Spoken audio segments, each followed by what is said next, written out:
Hola amigos, el día de hoy vamos a revisar qué hacer cuando tenemos una embarazada con contracciones uterinas. Entonces, lo primero que nos vamos a preguntar es qué edad tiene el producto. Para fines operativos, la fecha de corte son 37 semanas. Si tiene menos de 37 semanas, estamos ante una amenaza de parto pretérmino y es lo que hay que descartar mediante estos criterios. Que haya una contracción en 10 minutos, 4 en 20 o 6 en 60. Así también una dilatación cervical mayor a 2 centímetros o un borramiento mayor a 80%. Sin embargo, aunque solo presente una contracción en 10 minutos, es motivo de abordar a la paciente. ¿Cómo lo vamos a hacer? La vamos a ingresar y vamos a medir la longitud cervical mediante un ultrasonido. Entonces, es grave si presenta menos de 25 milímetros de longitud. Así también si tiene una fibronectina negativa.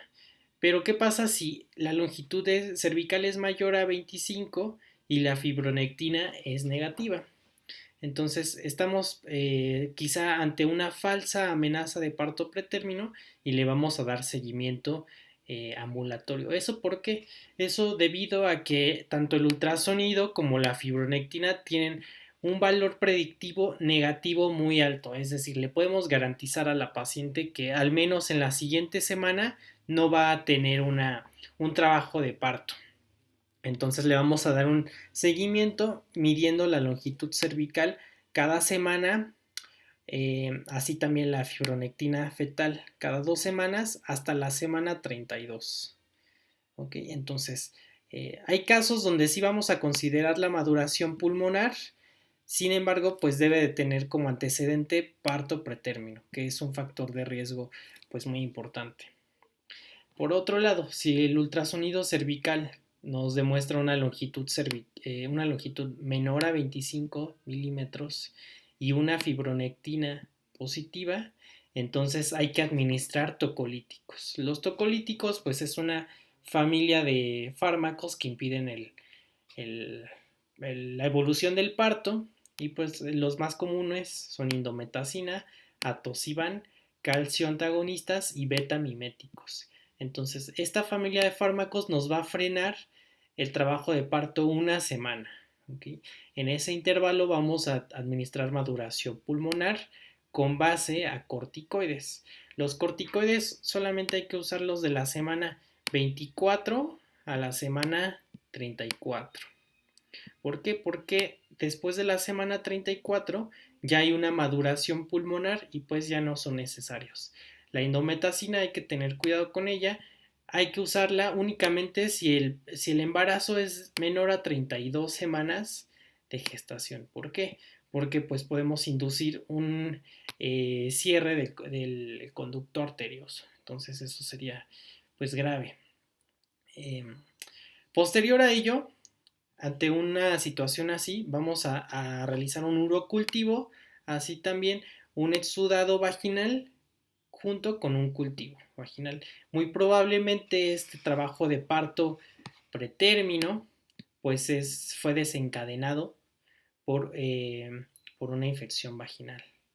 Entonces, al dar manejo con antibióticos, estamos disminuyendo las complicaciones al binomio. Aquí hay que recalcar en cuanto a los tocolíticos las contraindicaciones. Entonces se definen como las siguientes. Que el producto sea mayor a 34 semanas de gestación, que el trabajo de parto ya se encuentre activo, que esté en la longitud cervical una dilatación mayor a 3 centímetros. Entonces aquí si damos tocolíticos no va a servir de nada, ya no hay nada que lo pueda frenar. Así también si hay una corioamnionitis, una afectación fetal, por ejemplo, en el caso de una desaceleración tipo 2 tardía, eso nos está hablando de sufrimiento fetal y es criterio absoluto para terminar el embarazo, no hay por qué frenarlo.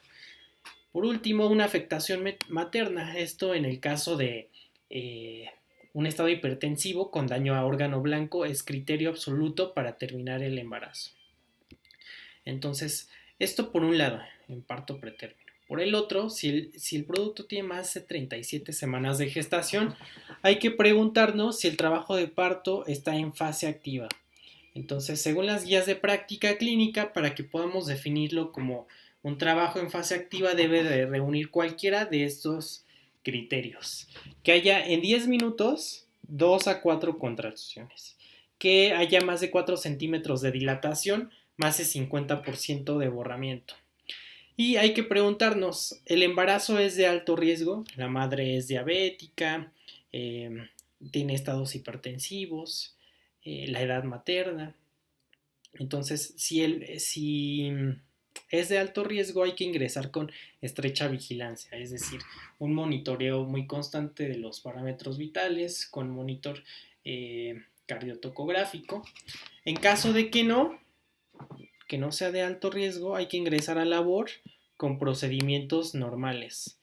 Ya sea que sea un embarazo de alto riesgo o que no lo sea, hay que medir estos parámetros. Frecuencia cardíaca fetal, lo normal es 120 a 160 latidos por minuto, que haya una buena dinámica de las contracciones, es decir, que sea de 3 a 5 contracciones cada 10 minutos y que de intensidad sean de 30 milímetros de mercurio a 50 milímetros de mercurio.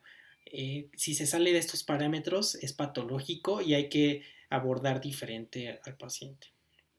Así también que la dilatación y el borramiento cervical sean progresivos.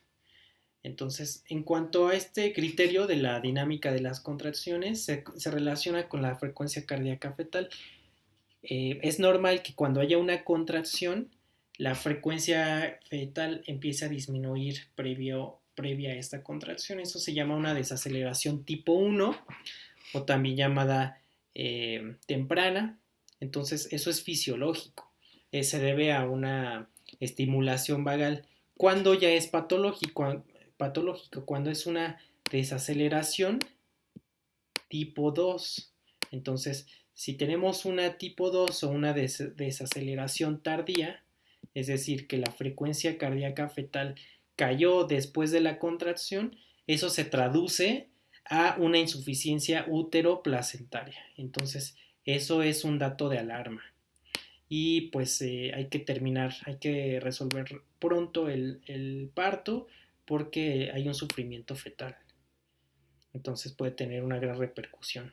Sin embargo, ¿qué hacer si hay una dilatación estacionaria del trabajo de parto? Es decir, si nos encontramos en el segundo periodo y ha durado más de 2 horas en una primípara y más de 1 hora en una multípara. Sin embargo, la frecuencia cardíaca está normal, está dentro de parámetro.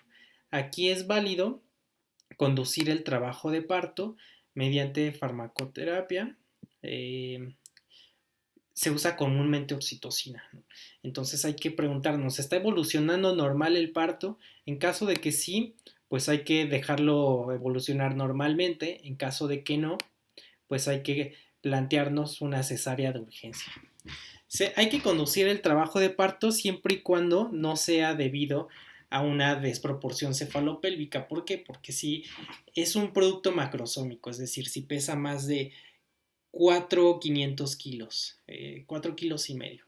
Entonces no tiene caso conducirlo porque vamos a desgarrar el piso pélvico, vamos a aumentar la tasa de sufrimiento fetal y pues es grave. Entonces en estos casos, en desproporciones cefalopélvicas, hay que también acudir a una cesárea de urgencia. Hay otras situaciones otros partos que van a resolverse mediante este procedimiento quirúrgico, como cuáles. Por ejemplo, algunas presentaciones de cara.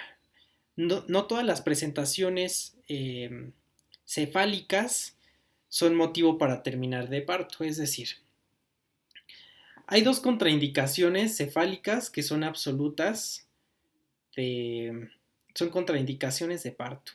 Por ejemplo, si se presenta de frente el producto o si tiene una presentación cara-mento posterior, hay que resolverlas mediante cesárea de urgencia. Es decir, esto sería una presentación de frente, esto sería una presentación de cara-mento posterior. Es criterio absoluto para terminar el parto mediante cesárea. Bueno, eso ha sido todo por hoy. Muchas gracias por escuchar. Nos vemos en el siguiente video.